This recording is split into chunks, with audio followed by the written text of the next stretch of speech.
The following is a special presentation of the PDF Sports Network.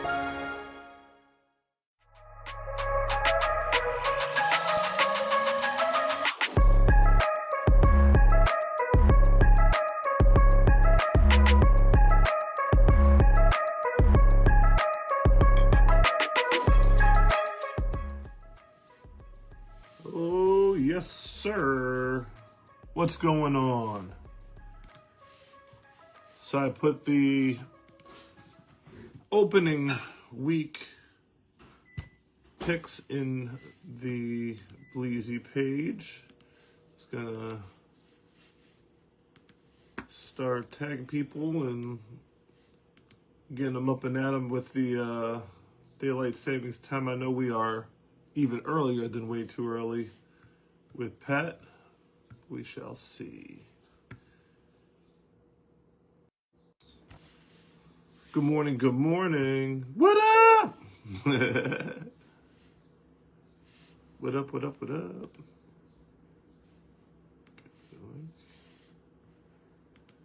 There's an easy way to share, but you're not giving me that option. Cool. All right.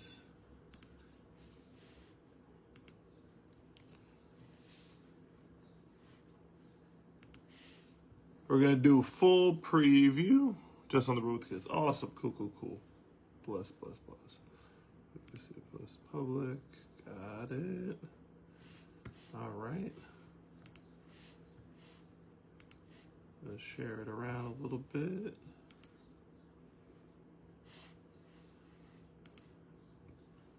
I don't like the inefficiency of this, but it is what it is.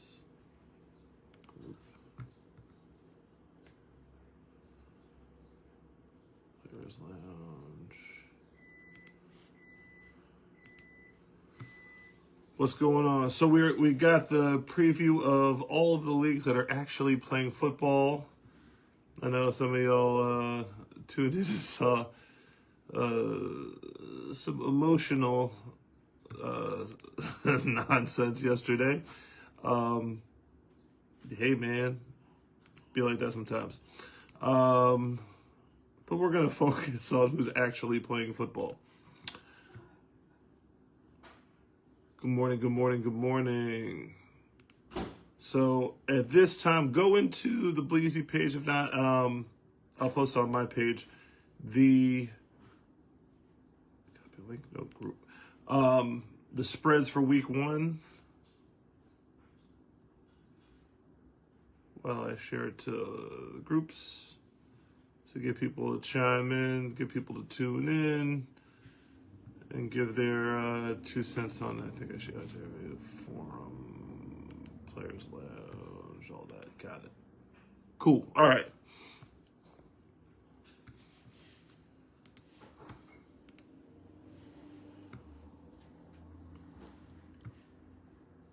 Make sure everybody can hear me. Can you hear me? Definitely can. All right. Cool, cool, cool. So, Kev, if you want to come on first, then we could do your and then talk about the Southern. Talking about buying leads this morning. Yeah. So I'm looking for a biggie to get released Wednesday. Gotcha. Well, you got a little sneak preview, Mike Baker.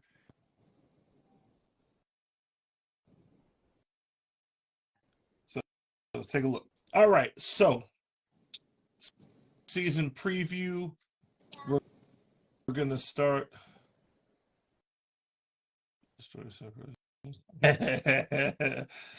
So yeah, I'm looking to buy a league. So if there's any league for sale that's not doing anything, please let me know. You don't have to take out of your 401k in order to do it. I'll just straight cash, not with all the paperwork and stuff like that. So yeah. Dag, Black, you got me. What's up, my guy? What's up, brother? How we doing? I'm well. How about yourself? Man, you know, same shit, different day. Out on the road with the kids already, so you know how it goes. Awesome. So we're actually getting to actual football instead of talking about grown men's emotions and and all type of other stuff. So, this is a festive day. So the rigors of the off season of talking about your feelings and drama and everything other than football is now officially over, and we get to play some football. How are you, sir? I'm doing well, man. I'm excited. We're 2 weeks away from us opening up. My guys are putting a lot of work, working on and off the field, to make this happen. My staff, we've been going crazy 24 hours a day for the past 4 months to line everything up with Vegas and everything. So, we're excited, man. I'm excited. The Big East looks like it's doing, setting the tone this year for the spring. And I'm glad to be a part. Awesome. Cool. So, I know you're not going to pick your game, so I'm going to go with the rest of the field. So you do have some knowledge on the ECFL, so I do want to make you my celebrity picker for week 1. Sure. You're knowledgeable about everything, so I guess we could go through the whole list. Sure. Why not? Let's do it. Right. So we'll start with the Big East. We have the Brooklyn Bengals versus the Black Panthers. The spread on that is Panthers by 4.5. The over-under is 26.5. My take on it real quick. Black Panthers have the advantage based on travel because the game is going to be up in Connecticut. Bengals are a very tough bunch. And if you go to Brooklyn, the road is definitely an equalizer. The defenses usually gel faster in week 1, and the Bengals, their defense is pretty tough. Oh, I lost him. All right. I know he's on the road, so I'll try to add him back. So that's my take on it. Defense in week 1. That's why the spread. I'm losing you a little bit, Pat. So bear with me because I'm going through the mountain right now. Sounds good to me. So what do you got? Bengals, Black Panthers. Panthers by 4.5. I like Bengals on this one. I think they're going to come out on top. Black Panthers is just reuniting, just rebuilding. I think Bengals takes this, but I don't like the point spread. I think Bengals by 7. Ooh, interesting. What about the 26.5 in terms of the over-under? Do you think a lot of points scored week 1 or no? Nah, I think we're going to go under on that one, week 1. It's just people are going to get rid of the jitters, get rid of the feels.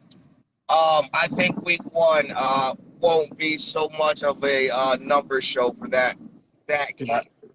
Got it. So next game is Lions versus the Golden Lions, Kingston versus New England. Golden Lions have the momentum of a big win in Vegas, and now the rest of the team joins in. I know you only had 19 with you going cross country, so at home you should have the other 30. The Kingston Lions are building, but it's a very tough draw week 1. 14.5 is a pretty monster spread. Any opinion on that or no? Listen, we don't underestimate anybody. But I know my boys are going to put points on the board. There's no doubt about it, and I know my defense is going to stop from getting points on the board. So Lions by 20. Lions by 20. 38.5, we're going over that? Oh, yeah, we're going over. Oh, interesting. Okay, got it. All right, next up, Mount Vernon Kings versus the New York Crusaders. Crusaders are the favorite by 10.5. Over unders 31.5. Crusaders shocked the landscape with an upset win over the Wolfpack in the semifinals last year. They now have a signature win to build on. Mount Vernon is in building mode and will likely be young and inexperienced. What do you got, Kev? I like the Crusaders on this one. Crusaders are last year's runners-up of the Big East champions. I see they're still continuing to build, and they're still adding some great pieces to the team. Mount Vernon, it's a little iffy. Only because I say this, only because they're not a new team because we know they played around. But do they still have the pieces to start up new? Because I heard they were an old team back in the day and just coming back. So do they have enough momentum to get enough pieces to come back? I like the Crusaders on that one. Gotcha. I tend to agree on that one. Mount Vernon they're going to be in building mode, and I imagine knowing Rod that he would rather recruit on a younger basis and get some fresh blood in there to start the next tradition of Mount Vernon football. Next up is possibly the game of the week. You have the New York Green Wave versus the New York Dolphins. The Dolphins are a 2.5-point underdog in this one. So as I get Kev back eventually. So in this one, the toughest part is trying to figure out from a spread point of view whether the offseason news of the Green Wave, there we go. The offseason news of the Green Wave is, hold on, Kev, let me add you back. It says unable to add guests. Go back out and come back in real quick, and then I'll just add you. Don't request it. I'll just add you. Cool. So whether the Green Wave pickups make it to the field. So this is not a Green Wave thing. This is an everything thing, semi-pro thing. Throughout the history, 20 years at least, as I know it, there have been teams that have announced big names coming in. Many come to fruition, many do not. So for week one, it's very tough to maneuver off of that. Pat, like I'm mountains right now, so it's a little sketchy on service. Got it, no problem. So who you got, Green Wave or Dolphins? Dolphins given 2.5. I like Green Wave on this one, not just because of the additives going on. Green Wave is they're gonna make a name this year. Not a name, but they're gonna make a splash this year in the league. They got some great players, some great returning players. Some awesome arena players coming in to help them out this season. So I think the Green Wave is going to be a phenomenal team this year. And I like the Green Wave, and it's not going to be pretty if I see this game going the way it is. I like the Green Wave by 2 touchdowns. Ooh. I think it's going to be a tighter game than that. I think Green Wave comes up on top. But as you said, you mentioned arena football. And I'm looking at the arena schedule. I'm trying to figure out who's going to get picked up where and who's going to be there and who's not going to be there. So that's the wild card in this thing. Again, a lot of pickups in the offseason for the Green Wave. The Dolphins have their team, and the Dolphins were overlooked last year. So it's not as much of a knock on the Green Wave, but this Dolphins team, they work, and they work year-round. 100%. 100%. So that is the Big East schedule for week one. Next up is let's go NEAFL next, since that was the topic of conversation for super emotional guy yesterday. Mid-Penn Knights at the New Jersey Eagles. My insider, I have inside info on this one. I said the Knights are doing pretty bad. Person saw a 60-year-old quarterback light them up last year. The Eagles are a mid-tier team with potential. So the Eagles are 12.5-point favorite with the over-under at 22. I like Eagles. I'll take the Eagles. Yeah, the Eagles are, and over on the points. Eagles are building over there. Good stuff. All right, next up, Reading Raptors at the Tri-County Panthers. Interesting game. Raptors have a ton of hitmen talent littered across their roster. The Panthers have some old Jackals players. Raptors are favored by 2.5. The over-under is 35.5. I like the Raptors. I think we'll go with the Raptors on that one and the under. Let's see. I'm not sure about this one. Again, the Reading Raptors had a lot of off-season gusto. Will it translate to actual football?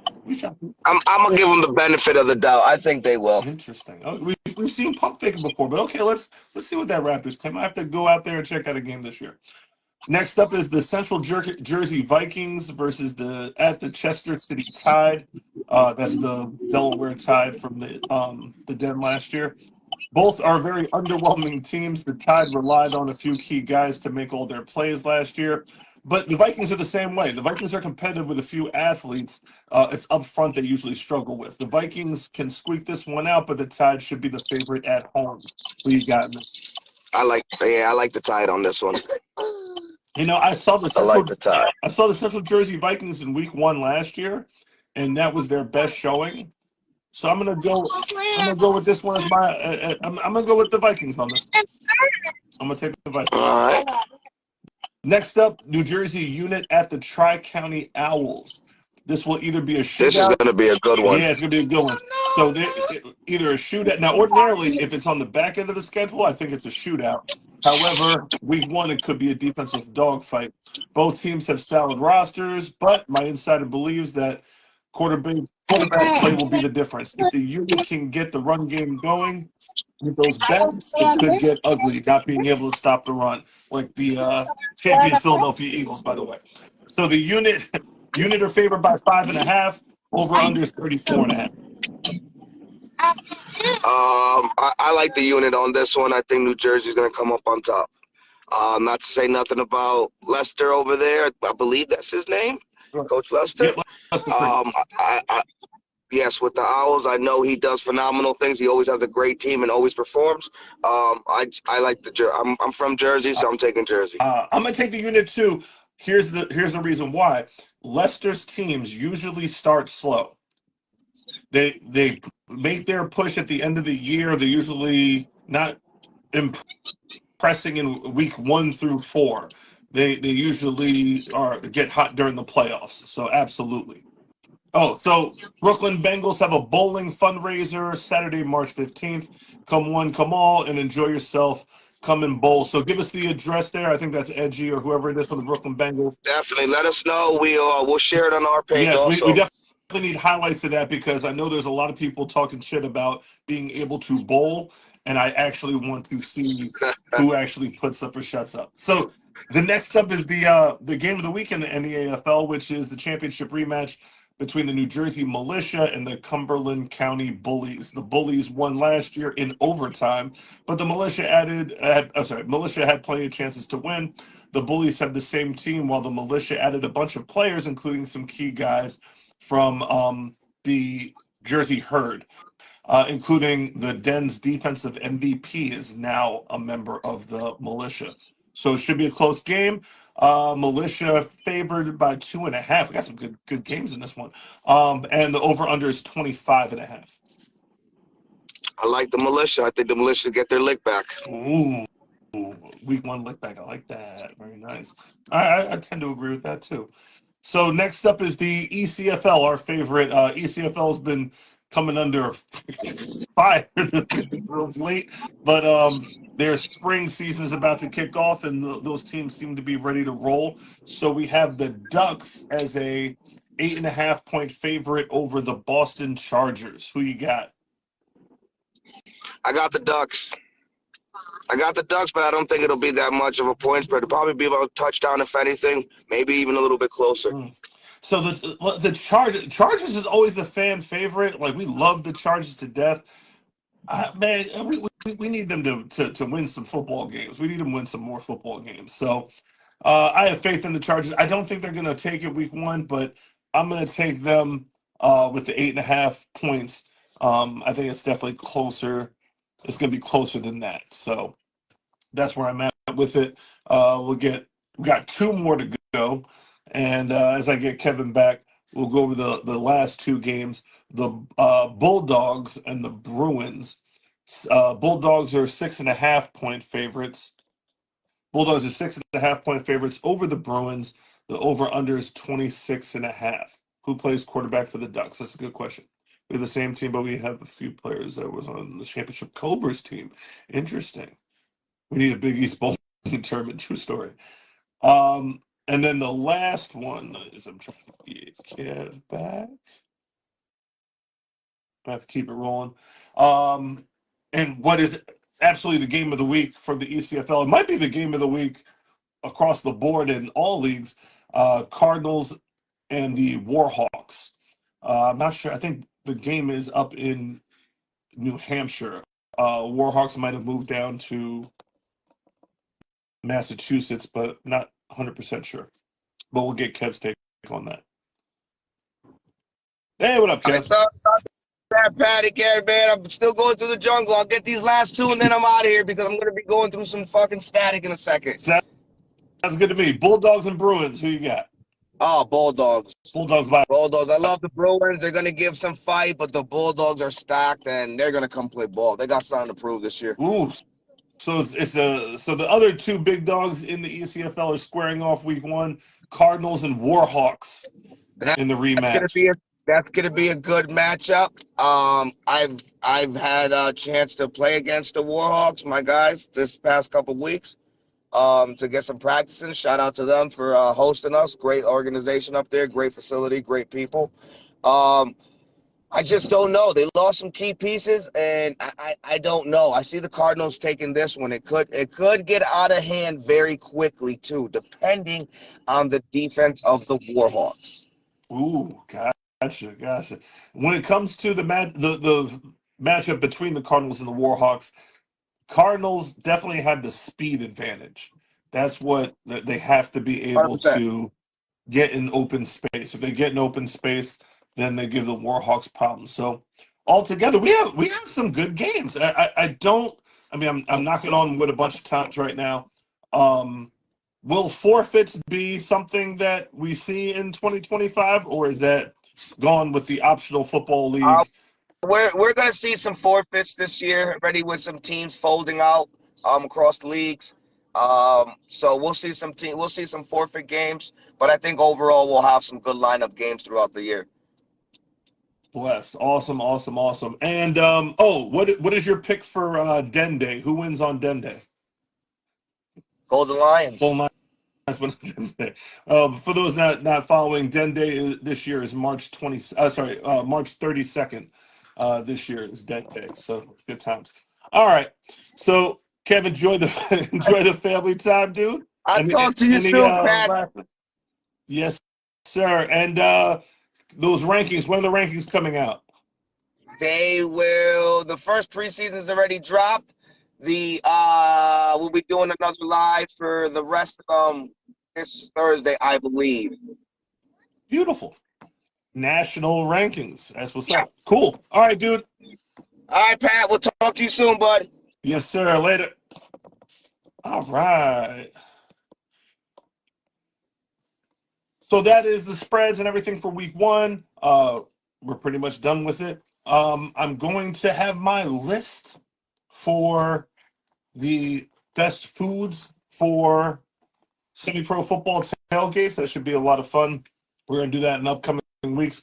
But for the rest of this time, which will be around 5 minutes or so, if not a little bit more, if you guys are chiming in, anybody have their picks for week 1 or want to give their thoughts on the lineup for week 1, please chime in, send a request, or just I'm looking at the comments if you want me to get you on so you could talk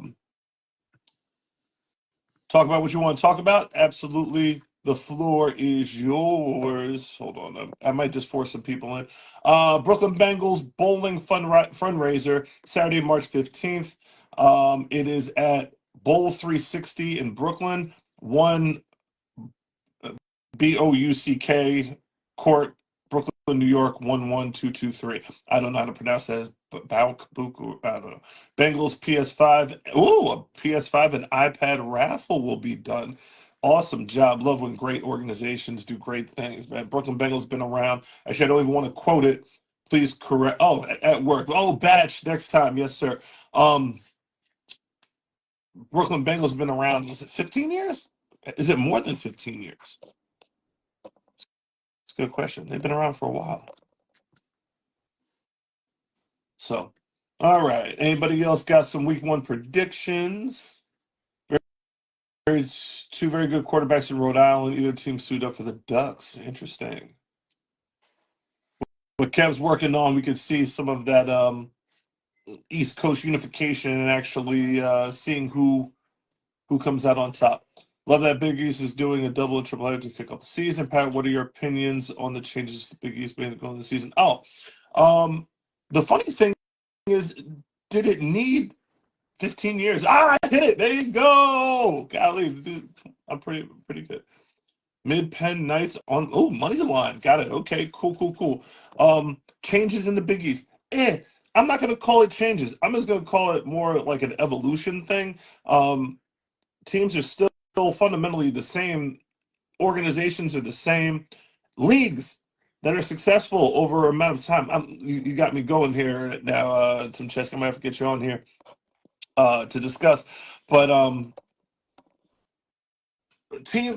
the teams that are successful, the leagues that are successful, and the people that are successful, they have been doing the same things for the past 10, 15, 20 years, with a little bit of evolution. What's up, my guy? Tim Chesky in the building. How we doing? I'm doing well. You had an awesome question. I just wanted to see your reaction and get your response to it. There was an absolute debacle of a live yesterday in the Den Lounge with Slip, the owner of the Den, who just had a complete meltdown emotionally.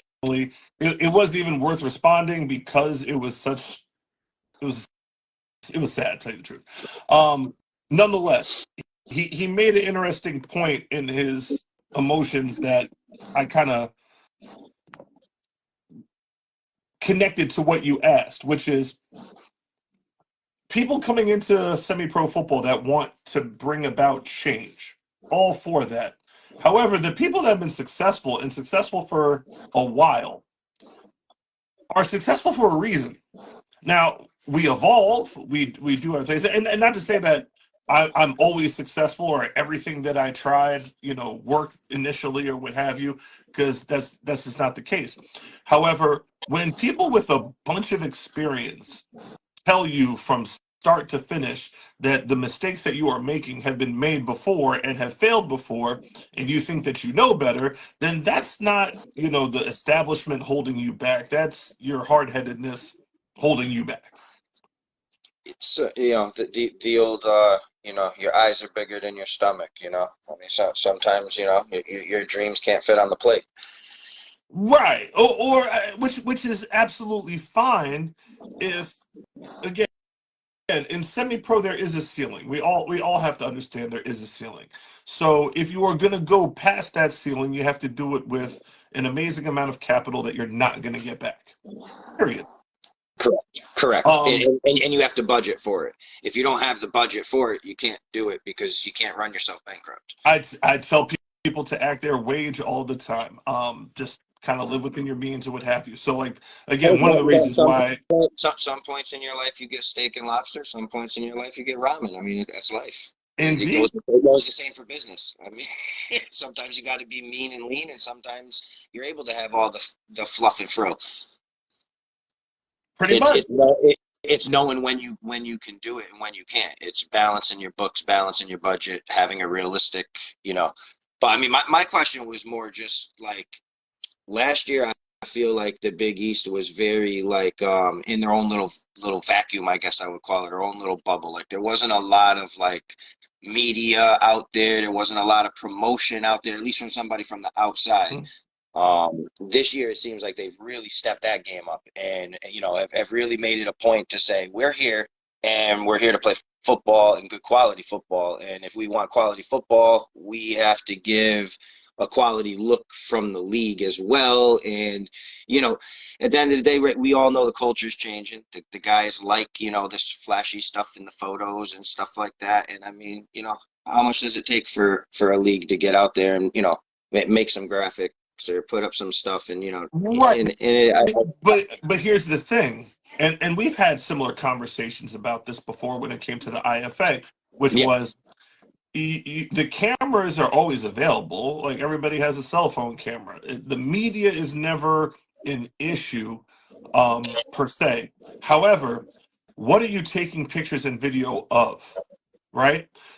So when we know that your top teams like the Falcons and the Patriots and the Crusaders are going to look the part always, but when you have teams that come in that are either still feeling their way out or just doing raggedy stuff and need that boost and need to be shown that you can be uniformed without going broke. You can get a decent field without going broke. You can not forfeit games if you follow a system and don't sell your soul to certain particular players or trends and what have you.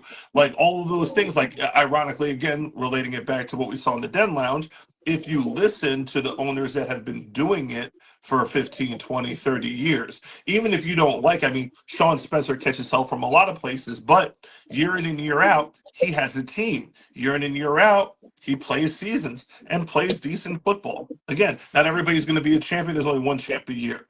However, and I think that's one of the main problems right now in the culture of not just semi-pro, but almost all sports at this point. And it's, you know, all the way down to youth, where people feel like if they can't be the champion, they need to find the place where they can be the champion. And it's not so much like, I mean, and that's like, or just throw a tantrum about it, like all you see with the basketball fights at the end of games and stuff. Like, yeah. people cannot, I think as a trend, people cannot deal with losing. And now, if you were to pinpoint this swing in, you know, the culture of all sports, I guess, you know, when would you pinpoint this to? Because I think me and you probably have about the same time where this kind of started to become more of the norm. And I know we have a lot of LeBron fans around here. I'm gonna blame LeBron. It's all because of LeBron.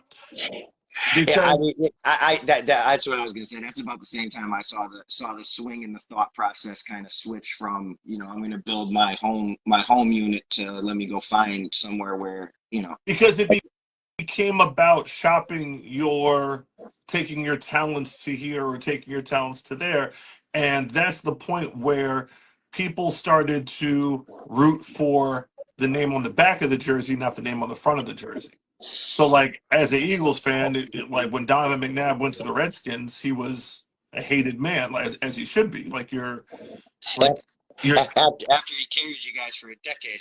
Yeah, absolutely. Yes, indeed, and should be a Hall of Famer before Eli Manning, because he absolutely owned Eli Manning. But nonetheless, personally, I think they both should be in the Hall of Fame. Oh, that's PDC. So, that's my opinion. My opinion, but you know, so when people the Hall of Fame. Right. So when people can't deal with losing, that in general, forget the champion and going to people can't deal with losing, and they just can't say I'm just not good enough to be at this particular point. If you have a team, and it's another Vince Lombardi quote when evaluating coaches, the way that you measure how good a coach is what they do with what they have. Period. Well, I mean, exactly. And sometimes you're not going to have everything or all the tools or all the weapons or all the people. You're just not. So the question is, you have to coach them up and you have to adjust. That's your job as a coach. That's your job as, you know, like that's what you're supposed to do. But I mean, not to go completely off track. I don't want to take up your whole show here. But you know, what do you think about the projection of the Big East this year? I mean, because now you're outside a little. You know what I mean? You're still involved in semi-pro. You're obviously doing your show and everything. But last year you were, you know, a team owner. You were in the thick of it. This year you kind of you're able to kind of look at the entire landscape and everything. I mean, how do you see the season going? I mean, the league grew, right? It went up to what was it at last year? I mean, it's almost doubled in size, right? Or, you know, right. It was six teams, no, I'm sorry, it was seven teams last year. So added a few teams. Indeed. It looks like it's set up to be a pretty good season. It's got a decent footprint. I mean, unfortunately, did lose the main team, but I mean, does have a decent footprint from, you know, Southern Mass all the way down to, you know, New York, Long Island. I mean, what do you see for the Big East in the future? Because, you know, they did, you know, this is only their second year as a league, even though, you know, they come from future, you know, past leagues, but as the Big East, branded as the Big East, it's only their second season. But here's the thing: you got two groups of people, the IFA side and the TFL side. Yes. TFL was around for 10 years, so solid. Right, so we're talking about 12 years of experience on one side. IFA was 6 years, so you're talking about 8 years on the other side. So you're talking about 20 total years of experience with the group that's running the Big East. 20 years of football seasons, or 10 times the amount that the Den was. 10 times. And there's still a staple. A lot of those teams are original teams that were there from the beginning. Right. So again, when you saw the conversation yesterday with himself, the way that he started off by saying, well, crazy. He talked about Thomas Malave and the Pirates being a trash team and this and that. The New Jersey Pirates were a class organization, 100%. Now, Something, not to cut you off, Pat, so, but you basically ran a league. I mean, I know you were never like technically that had it, but you were always up in the top of the board, this, that, and the other, some form of commissioner role in leagues, stuff like that. You own leagues, whatever. mhm. But in your opinion, right, your league's only as good as your worst team. Yes. I've always And been. if your It's, worst team looks raggedy, can't get guys on the field, this, that, and the other, it kills your better team's record, their look, their film, their photo, and that's why I feel like you got to build up your lowest team as yes. much as you support your top team. You got to You support gotta you gotta put resources into the bottom to keep Yeah. them going. And again, complete opposite. I know you're trying to get me off of the subject, but I'm going to keep on hammering, which is, dude really said that like the bottom of his league should not have been invited back the following year, and he has 0 teams.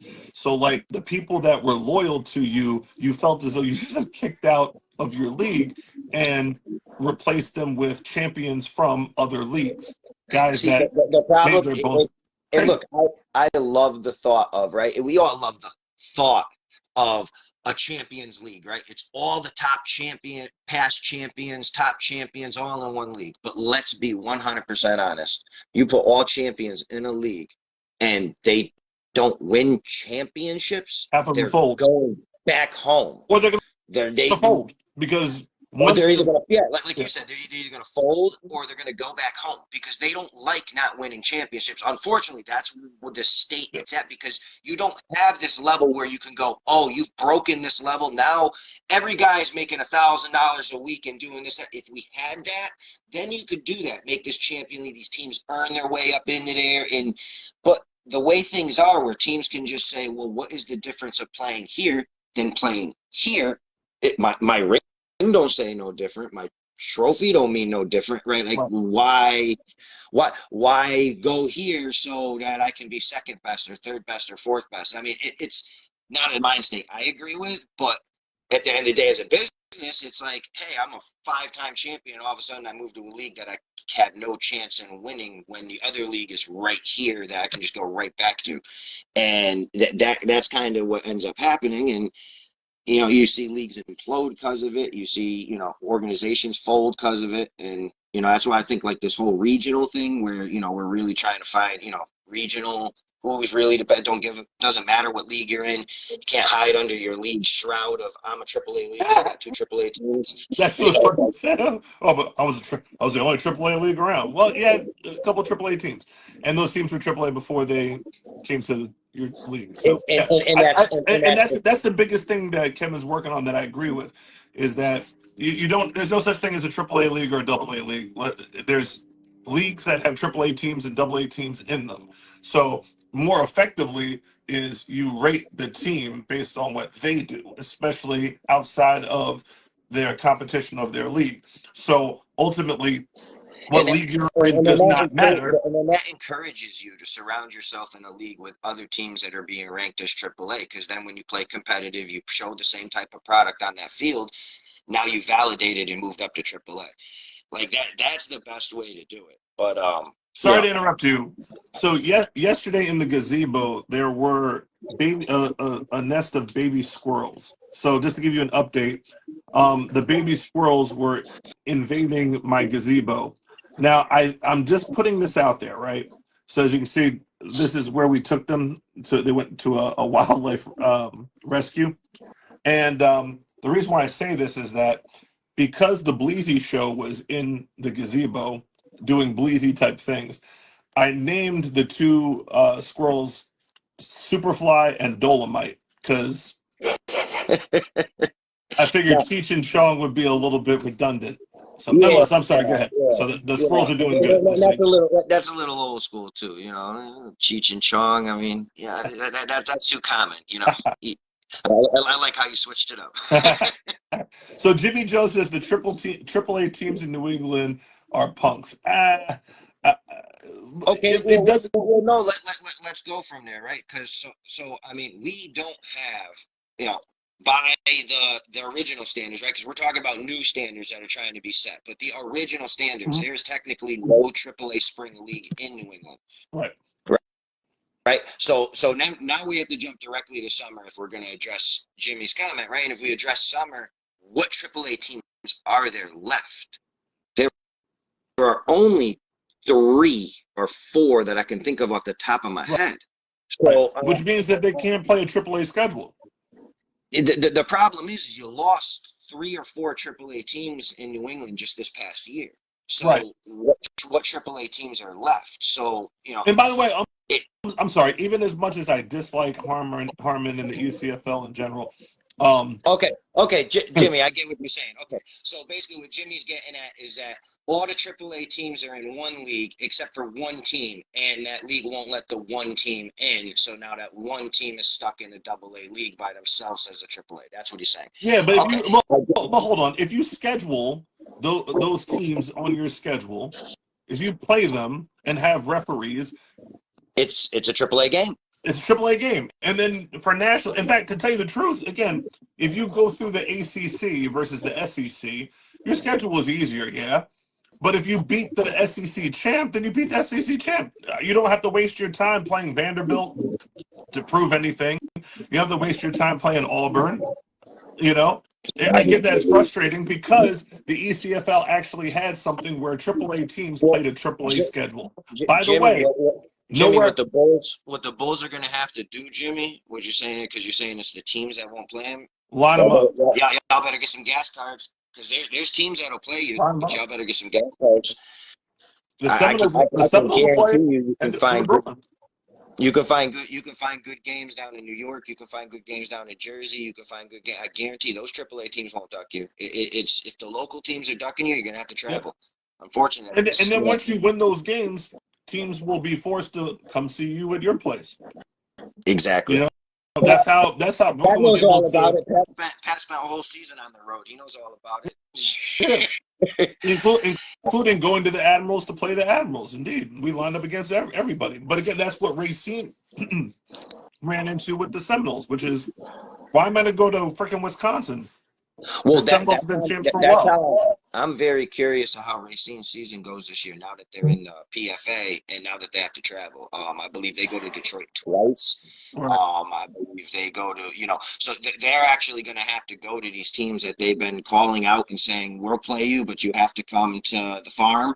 Now they're actually going to have to go play them in there. So in Racine, every time you say that, they say, well, we've played here, we've played there, we've played there. And yes, you have, but I mean, we all know what's happened with the GDFL. Right. We've all seen what happened with some of us seen it very early and saw right through it, and others, bought into it for a little while and then kind of seen it fall apart. But right.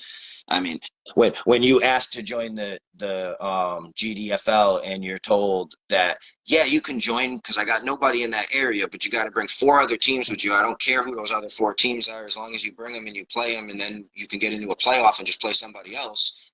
That sounds like a Ponzi scheme. So, well, it's starting your own league, except under debate, your own name and recognition and whatever. And honestly, that's why a franchise organization that ended up getting screwed in the Midwest. They chased. I mean, they had other issues going on, but they chased Racine. They joined the GDFL, and then were told they had to build their own schedule and couldn't find anybody to play them because they're one of those teams that people duck. And now you got a team like the Warriors that they had to play their last game as an arena game just to close out, and they beat the front runner arena team. So they still had it. What is that? The Minneapolis Warriors. Right. But they had to close the doors because they couldn't even build a schedule because their league don't build a schedule for them. Like, what is the point of the league if the league don't build your schedule?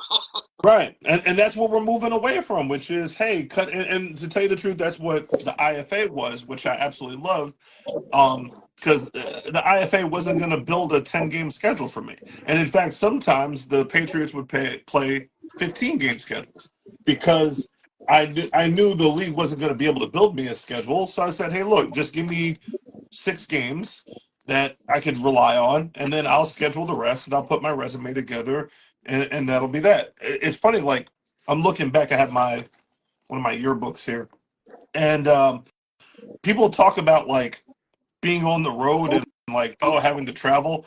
This was 2018 at the New York Red Mambas, which was like a preseason game. Maine, at Mount Vernon, at Hartford, at Whaling City Admirals, home at Queens Huskies, at Rhode Island Cowboys. You remember that team? At Le Phoenix de Tres Rivieres, which was Tres Rivieres, Canada. At Gold Coast, and then Jersey Pirates at New Jersey Pirates. That's a $40,000 season. Yeah. So that's why when I hear $8,000 and you getting a loan or a 401k, that's why I have to like not take. No. Let me be on. Let me ask you a question. Honestly, was that one of your favorite seasons, though? It was. I love being on the road. I absolutely love it.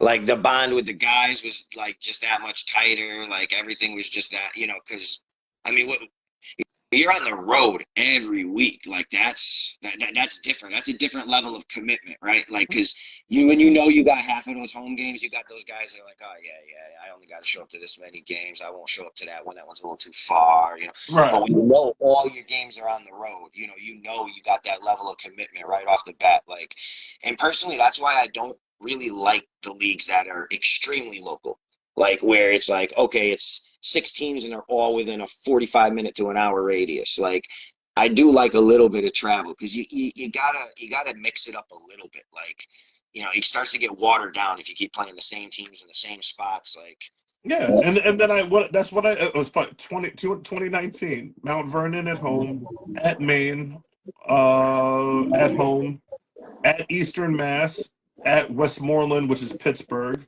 at Boston the next week, home at Central Maine, home at Tres Rivieres, Canada, at Southern Maine, at Central Maine, and then at Williamson Trade School in PA. Yeah, I think the problem we have up north is because of our population density, we've gotten spoiled to the fact that we believe we don't have to travel because we are so dense population wise, where everywhere else in the country, a normal away game is 2 to 3 hours away, sometimes more. And that's normal. They don't even think twice about it. But up here, we're like anything over an hour. We're like, oh my God, why are we traveling so far? There's this many teams in this area that we can just play. And it's like, sometimes that travel creates better football, guys. Like, so to me, I'd rather get in the car. I'd rather get in the car and drive another hour. And I'd like to get in the car and drive another hour to go see players I've never seen before or play another team I've never played before and mix it up. Like, it gets kind of stagnant playing the same 4 or 5 teams over and over and over again, after year. Indeed. So what's as we wrap up, what is the biggest thing that you are looking forward to for week 1? For week 1, so obviously I'm to remove myself from just looking at from the outside, like pretend I'm a fan real quick. I'm going to give you 2 aspects. So as a fan, I'm looking forward to the triple header, right? Like, beautiful venue. You got all these teams that they're all local. Get them all there. It's going to be a great long day of football.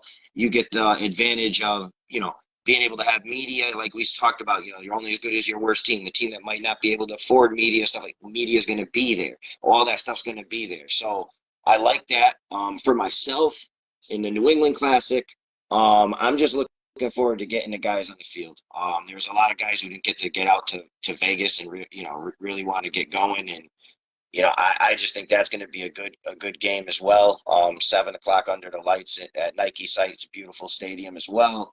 Have the food trucks out there, and I just feel like to kick off the season, it's great to bring everybody kind of together and basically kind of create like a little inner culture, because we don't get to spend the time together and stuff team to team as much. It's always just shit talk on the forum and stuff. So to be able to be there early and watch the game before me and stuff like that. But I just look forward to everybody being able to play a football game and no forfeits. That's my main thing is no forfeits. Like I know some are going to come throughout the season. It happens, but I just hope this year less forfeits, less forfeits, less forfeits. That's my main thing. Nicely done. All right, sir. I will holler at you, and I will definitely see you during the course of the season. You got it, Pat. Later. That was some Chesky. All right. So, wrapping up here way too early with Pat. I think we've been going for long enough. Our season preview. Another thing that I want to make sure that I bring to your attention, the Minor League Football Report Hall of Fame for 2025, not in Vegas this year. As you know, last year went to Vegas for the Hall of Fame. Absolutely awesome thing. Big shout out to JP. JP is like our regional representative. A lot of absolute amazing people and football players, coaches, staff members are in the Minor League Football Hall of Fame. They do their annual thing. They also have the Nationals Bowl, which I was able to take part in this year.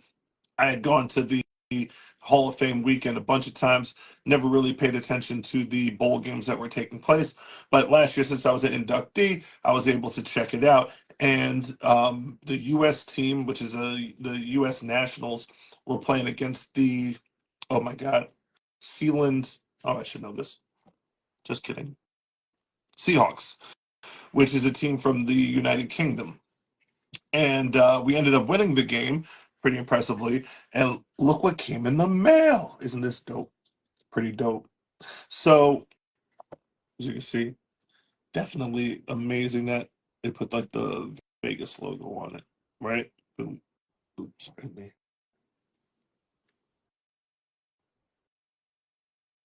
That's it.